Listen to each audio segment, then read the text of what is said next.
세상에 떠도는 기묘한 괴담들.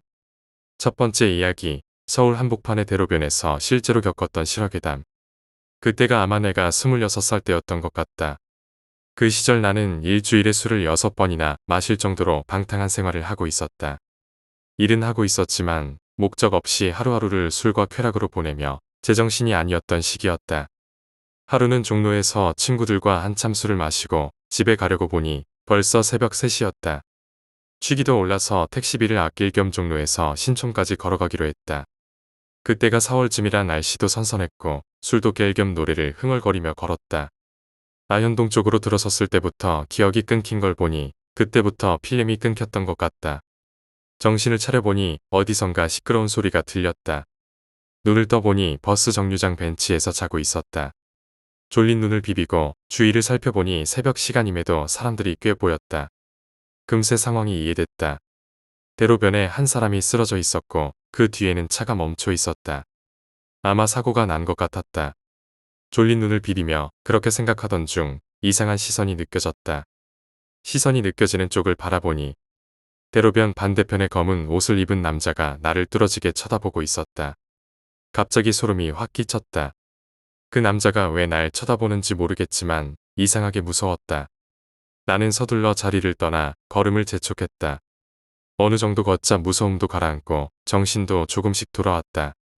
솔직히 그 남자가 날 쳐다봤을 때의 소름이 너무 강렬해서 술도 완전히 깼다. 큰 사고가 아니었으면 좋겠네. 마음이 조금 진정되자 아까 봤던 사고가 떠올랐다. 얼마나 다쳤는지는 모르겠지만 크게 다치지 않았으면 좋겠다. 그렇게 생각하며 안경을 고쳐 쓰려고 손을 올렸는데 그 순간 소름이 확 돋았다. 안경이 없었다. 렌즈를 끼웠나 하고 눈에 손을 대봤지만 렌즈도 없었다.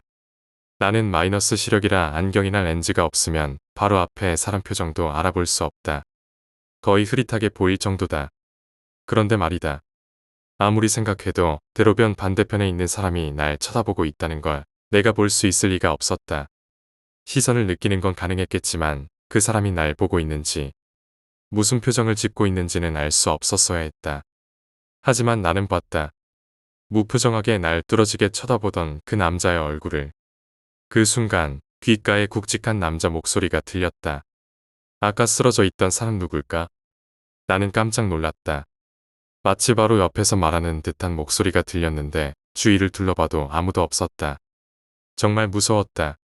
아까 들은 말이 머릿속을 맴돌았다. 쓰러진 사람. 누구지? 나는 발걸음을 멈췄다가 다시 그 장소로 돌아가 보기로 했다. 그냥 집으로 가는 게 맞는 선택이었겠지만 이상하게 발길이 그쪽으로 향했다. 그곳에 도착하니 아직도 사람이 쓰러져 있었다. 운전자는 통화를 하고 있었고 나는 최대한 가까이 다가가 쓰러진 사람의 얼굴을 확인했다. 그 사람이 나였다. 내가 쓰러져 있었다. 그 순간 꿈에서 깨듯 눈을 떴다. 병원이었다. 나는 병실에서 정신을 차렸다. 주변을 둘러보니 낯선 병원이었다. 병실은 조용했고 머리가 어지럽고 속이 메스꺼웠다. 간호사가 들어와 사고 경위를 설명해 주었다.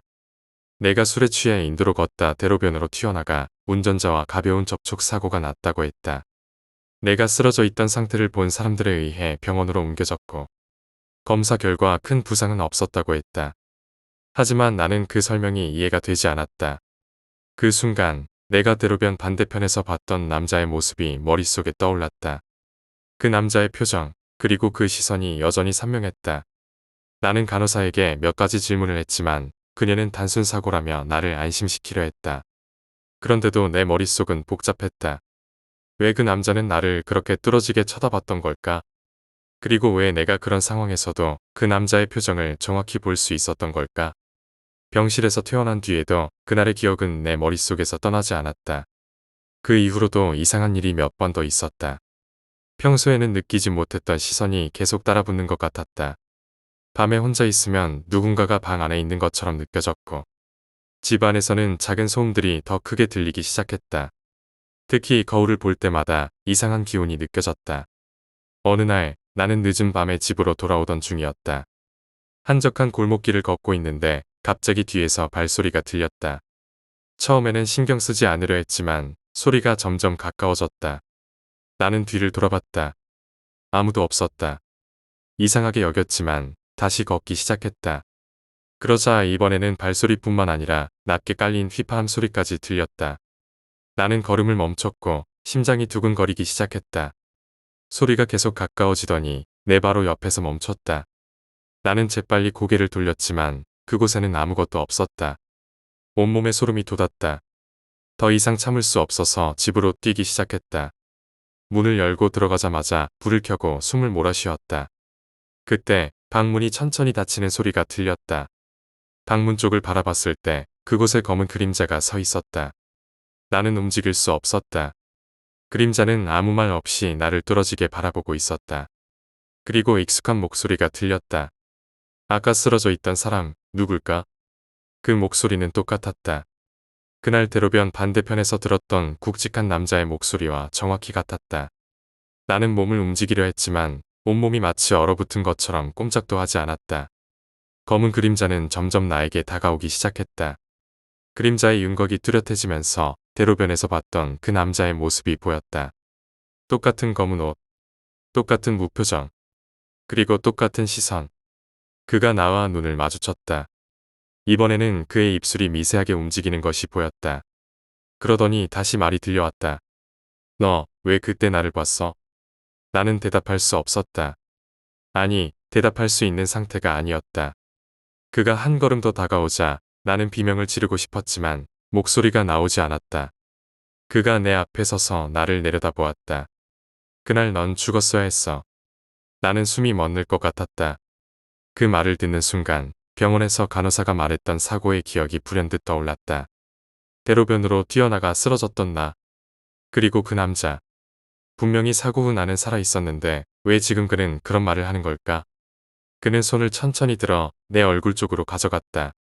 나는 뒷걸음질 치고 싶었지만 움직일 수 없었다. 그의 손이 내 얼굴에 닿을 듯한 순간 갑자기 방 안에 불이 꺼졌다. 온통 깜깜해진 방 안에서 나는 아무것도 볼 수 없었다. 하지만 그의 목소리는 여전히 들려왔다. 내가 살아있는 건 실수야. 그 순간 나는 무언가가 내 목을 꽉 조르는 느낌을 받았다. 숨이 막혔고 심장은 터질 듯이 뛰었다. 아무리 발버둥 쳐도 목을 조르는 힘은 점점 더 강해졌다. 그의 목소리가 다시 들려왔다. 다시 정리해야겠어. 순간 방 안에 불이 다시 켜졌다. 나는 바닥에 쓰러져 있었고 방 안에는 아무도 없었다. 목을 만져보니 붉게 자국이 남아 있었다. 호흡을 가다듬으려 했지만 손이 떨리고 심장이 미친 듯이 뛰었다. 그날 이후 나는 집안에서 계속 이상한 소리를 들었다. 누군가 벽을 긁는 듯한 소리, 낮은 숨소리, 그리고 거울에 비친 흐릿한 그림자. 나는 더 이상 견딜 수 없어서 그 집을 떠나기로 했다. 짐을 싸는 동안에도 누군가 나를 지켜보고 있는 느낌이 계속 들었다. 마지막으로 문을 닫고 집을 나서려던 순간 거울 앞에 서서 무언가를 확인하려 했다.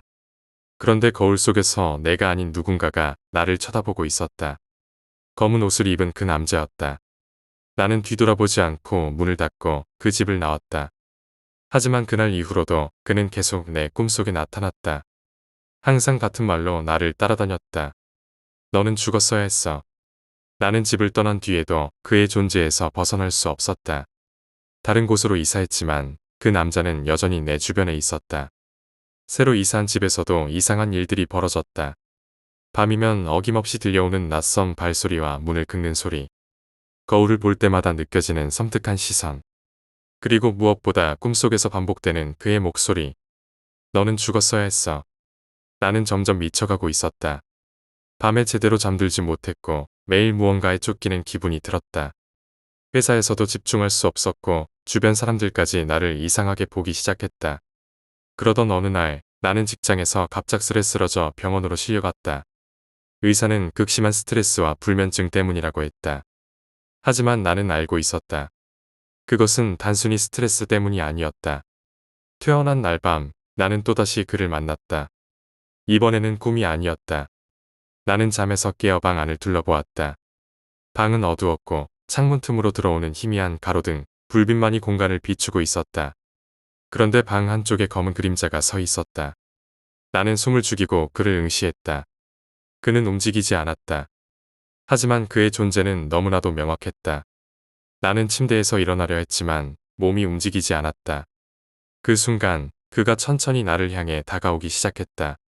발소리가 들리지 않았지만 그의 움직임은 선명하게 느껴졌다. 그리고 그는 침대 가장자리에 멈춰 섰다. 그가 고개를 숙이고 나를 내려다보았다. 그의 얼굴은 그날 대로변에서 봤던 것과 똑같았다. 그 무표정한 얼굴, 그 텅 빈 시선, 그리고 그의 입술이 움직이기 시작했다. 왜 살아남았지? 나는 비명을 지르려 했지만 목소리가 나오지 않았다.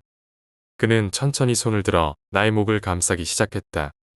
갑작스럽게 방 안이 차갑게 식었다. 그의 손이 목을 조이는 순간 나는 숨이 막히며 온몸이 떨리기 시작했다. 눈앞이 점점 흐려지면서 정신이 희미해졌다. 그때 갑자기 그의 손이 멈췄다. 그는 나를 뚫어지게 쳐다보며 낮고 차가운 목소리로 말했다. 이번에는 놓치지 않겠어. 그 순간 나는 갑자기 몸이 가벼워지며 침대에서 굴러 떨어졌다. 방 안에는 아무도 없었다. 나는 숨을 몰아쉬며 일어나 주변을 살펴보았다. 문이 열려 있었다. 문틈 사이로 뭔가 지나가는 그림자가 보였다. 나는 용기를 내어 문 쪽으로 다가갔다. 문을 열고 복도를 바라보니 그가 멀리 서 있었다. 등을 돌린 채 멀어지고 있었다. 나는 그를 쫓으려 했지만 갑자기 내 뒤에서 차가운 숨결이 느껴졌다. 돌아보니 아무도 없었다. 그러나 그 숨결은 분명히 존재했다. 그 이후로 나는 집에 머무르지 못했다. 어딜 가든 그의 흔적이 남아 있었다. 길을 걷다 마주치는 낯선 사람의 얼굴에서 그의 모습이 보였고 유리창이나 거울에 비친 나의 뒤편에서 그가 서 있는 것을 봤다. 나는 점점 현실과 환영의 경계가 무너지는 느낌을 받았다. 어느 날 나는 마지막 방법이라고 생각하며 한 무속인을 찾아갔다. 무속인은 내 이야기를 듣고 나서 심각한 표정으로 말했다. 그는 내 곁에 머물기로 결심한 자야. 내가 그의 시선을 처음 느낀 순간부터 너는 그의 것이 된 거야. 나는 어이가 없었다. 그러나 무속인은 이어 말했다. 그를 떨쳐내려면 큰 결단이 필요해. 그 결단이 뭔지 내가 스스로 깨달아야 할 거야. 그 말을 들은 뒤 나는 집으로 돌아왔다. 무속인의 말이 무슨 뜻인지 계속 생각했지만 답을 찾을 수 없었다. 그날 밤 나는 거울 앞에 섰다. 거울 속에서 또다시 그가 나를 바라보고 있었다. 그는 조용히 웃었다. 그의 웃음소리가 방 안을 울렸다. 그리고 모든 것이 깜깜해졌다. 그 후로 나는 기억이 없다. 내가 깨어난 곳은 차갑고 텅 빈 공간이었다. 두 번째 이야기, 눈동자. 25살 직장인이었던 나는 방배동의 한 휴대전화 가게에서 일을 했다. 지금은 그만두고 다른 직장에서 일을 하고 있지만 당시 매장에는 화장실이 따로 없었다. 그래서 필요할 때마다 옆 건물의 화장실을 이용해야 했다. 나는 주로 1층 화장실을 이용했는데 오래되고 남녀 공용이라 종종 2층 화장실을 사용하기도 했다. 특히 남자친구와 통화를 자주 했는데 때로는 통화 중 다툴 때도 많았다. 경험해 본 사람들은 알겠지만 통화를 하며 다툴 때는 주변 상황에 신경을 쓰기 어렵다. 그날도 남자친구와 큰 소리로 다투고 있었는데 1층 화장실이 잠겨 있었다. 어쩔 수 없이 2층 화장실로 올라가 두 칸 중 왼쪽 칸에 들어갔다. 다투는데 집중하느라 문도 잠그지 못한 채 통화에만 신경을 쓰고 있었다. 한참 통화하고 있는데 누군가 화장실로 들어오는 소리가 났다. 대수롭지 않게 여겼지만 속으로는 저 사람이 나간 후에 나가야지라고 생각했다. 그러나 통화에 몰두한 탓에 그 사람이 나가는 소리를 듣지 못했다. 시간이 한참 지나도록 사람의 기척이 사라지지 않았다. 나는 다시 통화하는 척하며 화장실 안에서 주위를 살폈다. 왠지 모르게 누군가 숨을 죽이고 내가 나오기만을 기다리고 있는 것 같은 느낌이 들었다. 혹시나 싶어 화장실 문 아래 작은 틈으로 밖을 슬쩍 내다봤다. 그 순간 소리 지를 뻔한 것을 가까스로 참아냈다. 틈 사이로 보인 것은 바로 그 사람의 눈이었다. 그 사람은 숨을 죽이고 그 틈 사이로 나를 몰래 지켜보고 있었고 나와 눈이 마주쳤다. 심장이 터져 나갈 것 같았지만 나는 황급히 남자친구에게 문자를 보냈다. 이러던 매장 전화번호와 함께 사장님을 불러달라는 내용이었다. 문자를 보낸 후 사장님이 도착하기까지 몇 분밖에 걸리지 않았지만 그 시간이 몇십 년처럼 느껴졌다. 온몸이 얼어붙어 손가락 하나조차 움직일 수 없었다. 사장님이 내 이름을 부르는 소리가 들리자 비로소 긴장이 풀렸다. 다리에 힘이 풀려 그 자리에서 주저앉아 엉엉 울고 말았다. 나중에 사장님께 들은 이야기로는 20대 초반으로 보이는 젊은 남자가 품 안에 뭔가를 숨긴 채 당황한 모습으로 화장실을 빠져나갔다고 한다.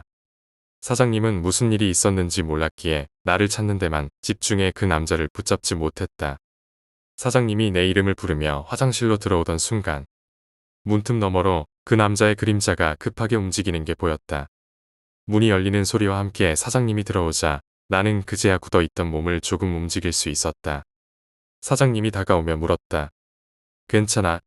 무슨 일이야? 하지만 나는 말할 힘조차 없어 고개만 끄덕였다. 그 순간에도 화장실 밖에 그 남자가 아직 있을 것만 같아 겁이 났다. 사장님이 상황을 알아채고 화장실을 둘러보더니 밖으로 나갔다. 여기 누구 있어요? 사장님의 목소리가 울리며 복도에 퍼졌지만 대답은 없었다. 나는 사장님이 나가는 소리에 안도하며 몸을 일으키려 했지만 다리에 힘이 들어가지 않았다. 그제야 사장님이 다시 들어와 나를 부축하며 말했다. 밖에 아무도 없어. 아까 누군가 빠져나가는 걸 봤는데 놓쳤어. 나는 간신히 입을 열어 그 남자의 눈이 문틈 사이로 보였다고 말했다. 사장님의 얼굴이 굳어졌다. 빨리 나가자. 여기 더 있으면 안 되겠다. 나는 사장님의 부축을 받아 겨우 화장실을 나섰다. 밖은 이미 어두워지고 있었고 건물 복도는 을씨년스러울 만큼 고요했다. 사장님은 매장으로 가자며 나를 재촉했지만 나는 자꾸만 뒤를 돌아보았다. 그 남자가 다시 나타날 것만 같아 발걸음이 떨렸다. 매장에 도착하자 사장님은 경찰에 신고하자고 했고 나는 멍하니 앉아 있었다. 경찰이 도착했을 때 나는 그 남자의 얼굴을 설명할 자신이 없었다. 그저 문틈 사이로 본 그의 눈동자와 그 순간의 섬뜩함만이 머릿속에 가득했다. 경찰은 주변 CCTV를 확인했지만 2층 화장실이 있는 복도는 사각지대였다. 다만 건물 출입구 쪽에서 한 남자가 빠르게 나가는 장면이 포착되었지만 그의 얼굴은 모자와 마스크로 가려져 있었다. 경찰은 혹시 주변에서 이상한 사람이 보이면 바로 신고하라며 돌아갔다. 나는 그날 이후로도 한동안 그 화장실에 가지 못했다. 하지만 그로부터 며칠 후 이상한 일이 벌어졌다. 2층 화장실에서 다른 여직원이 누군가의 인기척을 느꼈다며 소름 끼친다는 말을 했다. 심지어 화장실에 들어갔을 때 누군가가 문을 두드리고 도망가는 일이 반복된다는 소문이 퍼지기 시작했다. 그러나 CCTV에는 아무것도 찍히지 않았다. 그 남자가 다시 돌아온 걸까? 나는 그 생각에 휩싸여 잠을 제대로 이루지 못했다. 그 남자의 눈동자는 내 머릿속에서 떠나지 않았다. 그리고 며칠 뒤 나는 결국 그 일을 계기로 직장을 그만두었다. 하지만 이야기는 여기서 끝나지 않았다. 몇 달 뒤 나는 뉴스에서 끔찍한 소식을 접했다. 내가 일하던 건물 근처에서 20대 초반의 남자가 검거되었는데 그는 여러 사건에 연루된 용의자로 밝혀졌다. 뉴스에서 그의 얼굴을 본 순간 나는 숨이 멎는 듯한 기분이 들었다. 비록 모자와 마스크로 가려져 있었지만 그 남자의 눈빛은 그날 화장실 문틈에서 본 그것과 똑같았다. 그가 잡힌 후에도 나는 이상한 공포감에서 벗어나지 못했다. 그 남자가 나에게 뭘 하려 했는지 끝내 알 수 없었지만 그가 내게서 떠나지 않은 것만 같았다. 내가 일하던 매장은 이후 얼마 지나지 않아 폐업했다. 하지만 건물은 여전히 남아있고 그 화장실도 그대로였다. 그 후로도 그곳에서 이상한 소문이 끊이지 않았다. 세 번째 이야기, 터널. 이곳은 꽤 유명한 심령 스폿이라고 한다. 을씨년스러운 분위기에 어두운 조명. 그리고 늦은 시간이 되면 차들이 거의 다니지 않아 분위기만으로도 폐허 수준이라 그런 소문이 날 만도하다. 이 터널을 이용하면 퇴근 후 집까지 가는 시간이 20분이나 단축되지만 나는 웬만하면 이곳을 잘 이용하지 않는다. 하지만 오늘은 예상치 못한 일이 생겨 일찍 귀가를 해야 했고 어쩔 수 없이 이 터널을 이용하기로 했다. 터널의 중반쯤 지나고 있을 때였다.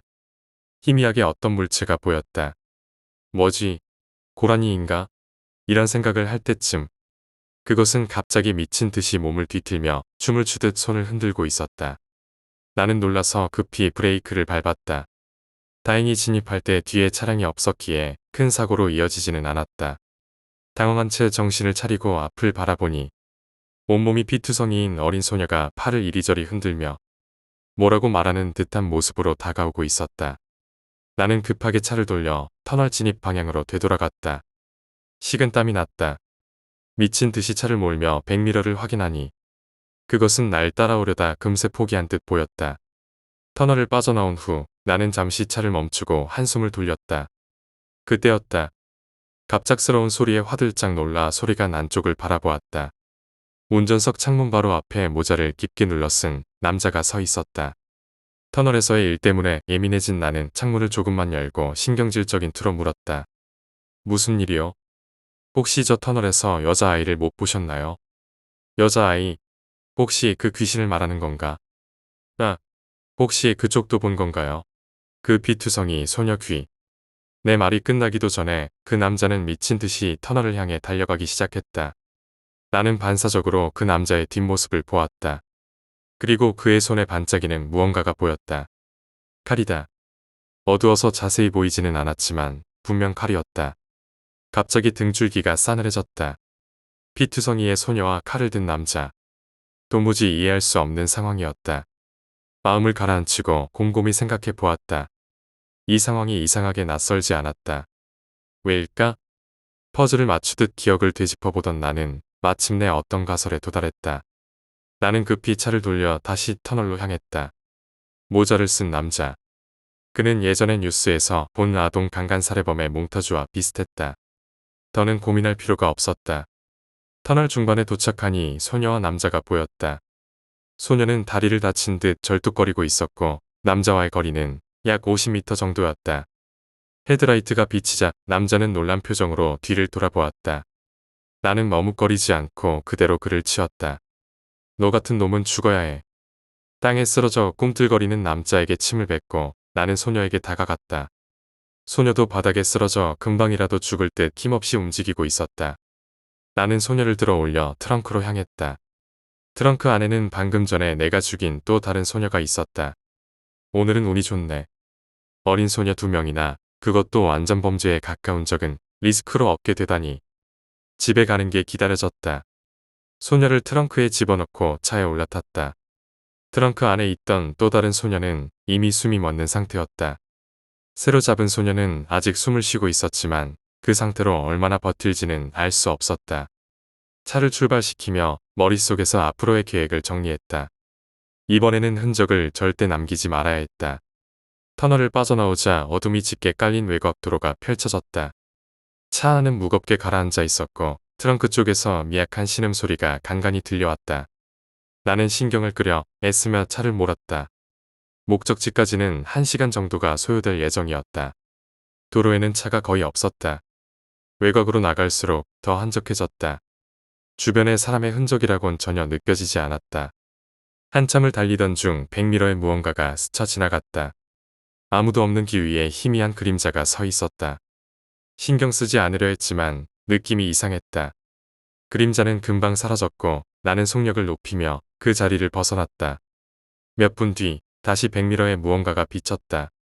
이번에는 단순한 그림자가 아니었다. 아까 트렁크에 넣었던 소녀의 얼굴이 100m에 나타난 것이다. 말도 안 되는 일이었다.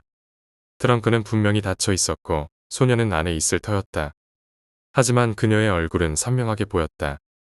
그 순간 차가 갑자기 흔들리며 조종이 어려워졌다. 나는 급히 속도를 줄이고 갓길에 차를 세웠다. 트렁크를 확인하려고 차에서 내렸는데 트렁크는 잠긴 채로 멀쩡했다. 그러나 이상하게도 차 뒷부분이 피로 흥건히 젖어 있었다. 나는 불길한 예감이 들어 트렁크를 열었다. 안에 있던 소녀들은 온데간데 없이 사라져 있었다. 대신 흉측한 피자국만 남아 있었다.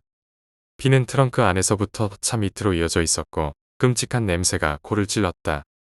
나는 당황하며 주위를 둘러보았지만 어둠 속에서 아무것도 보이지 않았다. 소름이 돋는 상황이었다. 갑자기 뒤에서 누군가의 기척이 느껴졌다. 몸을 돌리자 터널에서 처음 보았던 그 피투성이 소녀가 서 있었다. 그녀는 고개를 천천히 기울이며 웃고 있었다. 그 웃음소리는 마치 귀를 찢는 듯한 소름 끼치는 소리로 점점 커졌다. 나는 뒤로 물러나며 차로 뛰어들었다. 차 안으로 뛰어든 나는 급히 문을 잠그고 시동을 걸었다. 그러나 차는 움직이지 않았다. 계기판에 불이 깜빡거렸고 차가 기이한 진동을 일으켰다. 그 순간 창문 옆으로 그 소녀의 얼굴이 나타났다. 그녀의 피로 범벅된 손이 창문을 천천히 긁기 시작했다. 나는 필사적으로 시동을 걸어 차를 움직이려 했다. 엔진이 끄르렁거리며 간신히 살아났고 나는 풀스피드로 차를 몰았다.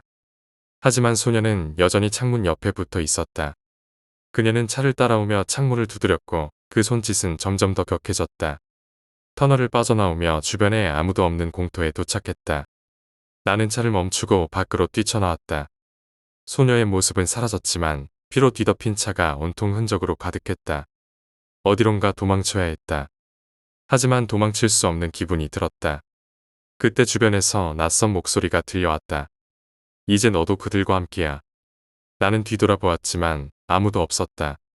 대신 공터의 한쪽에서 또 다른 그림자가 나타났다. 그 그림자는 모자를 깊게 눌러쓴 그 남자였다. 그는 미소를 짓고 있었다. 나는 그대로 얼어붙었다. 발도 움직이지 않았고 숨도 쉴 수 없었다. 그는 나를 가리키며 말했다. 이제 시작일 뿐이야. 내 몸은 그대로 경직된 채로 공터 한가운데에 서 있었다.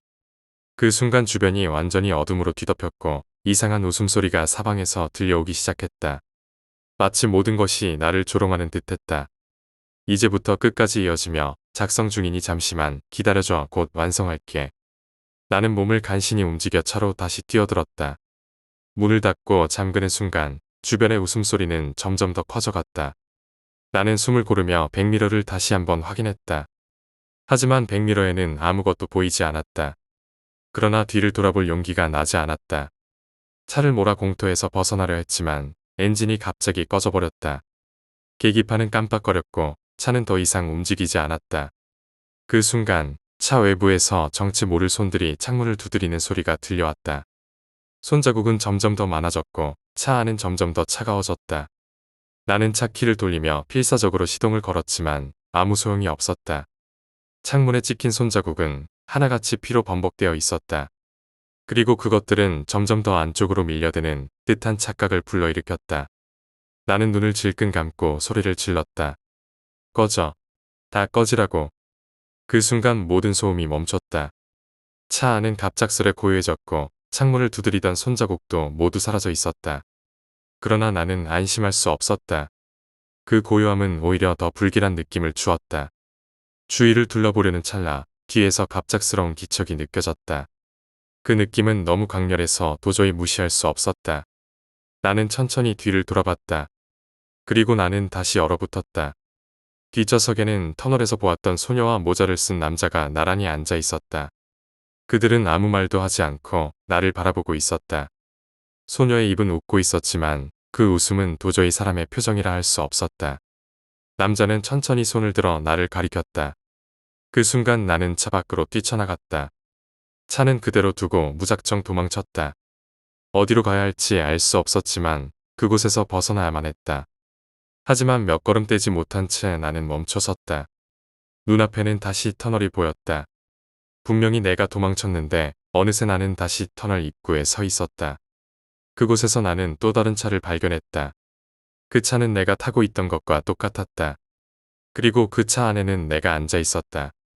내가 바라보는 나 자신은 차 안에서 고개를 천천히 돌려 나를 바라보고 있었다. 나는 한 걸음도 움직일 수 없었다. 이 모든 상황이 무엇인지 알 수 없었지만 확실히 느껴지는 것은 하나였다. 나는 그 터널을 절대 벗어날 수 없다는 사실이었다. 계속해서 작성 중입니다. 기다려주세요. 차 안에 있는 나 자신과 눈이 마주친 순간 심장이 터질 듯한 공포가 밀려왔다. 차 안에 내가 천천히 창문을 내렸다. 창문 사이로 들려오는 목소리는 마치 내 목소리를 흉내내는 것 같았지만 전혀 다른 기운이 섞여 있었다. 넌 이제 여기서 나갈 수 없어. 나는 뒷걸음질 치며 그 자리를 벗어나려 했지만 발은 묶인 것처럼 움직이지 않았다. 차 안에 나는 미소를 짓더니 손을 들어 내게 손짓했다. 그 손짓은 마치 어서 오라는 듯 보였지만 그 속에는 이해할 수 없는 악의가 담겨 있었다. 그 순간 내 주변의 공기가 변했다. 터널 입구였던 장소가 순식간에 어둠으로 뒤덮이며 차와 내가 있던 장소는 사라져버렸다. 내가 서 있는 곳은 완전히 어두운 공간이었다. 한 치 앞도 보이지 않는 어둠 속에서 나는 움직일 수도 소리칠 수도 없었다. 그때 어디선가 발소리가 들려왔다. 규칙적인 소리가 점점 가까워지더니 갑자기 내 바로 뒤에서 멈췄다. 나는 비명을 지르려 했지만 목에서 소리가 나오지 않았다. 뒤돌아볼 수도 없었다. 발소리가 다시 시작되었다. 이번에는 내 주위를 천천히 맴돌았다. 그 소리가 점점 가까워질수록 나는 숨이 막히는 듯한 공포를 느꼈다. 그리고 그 발소리는 내 앞에서 멈췄다. 갑작스레 어둠 속에서 손이 튀어나왔다. 그 손은 차가운 기운을 뿜어내며 내 목을 움켜쥐었다. 나는 저항하려 했지만 몸은 꼼짝도 하지 않았다. 손은 점점 더 강하게 나를 조이고 나는 점점 숨이 막혀왔다. 그 순간 귀가 찢어질 듯한 웃음소리가 울려 퍼졌다. 그 소리는 터널에서 처음 들었던 소녀의 웃음과 똑같았다. 웃음소리가 끝나자마자 나는 바닥에 내던져졌다. 숨을 몰아쉬며 일어나려 했지만 몸은 여전히 말을 듣지 않았다. 주변이 다시 밝아지는 듯했다. 하지만 밝아진 곳은 익숙한 곳이 아니었다. 나는 다시 터널 한가운데에 서 있었다.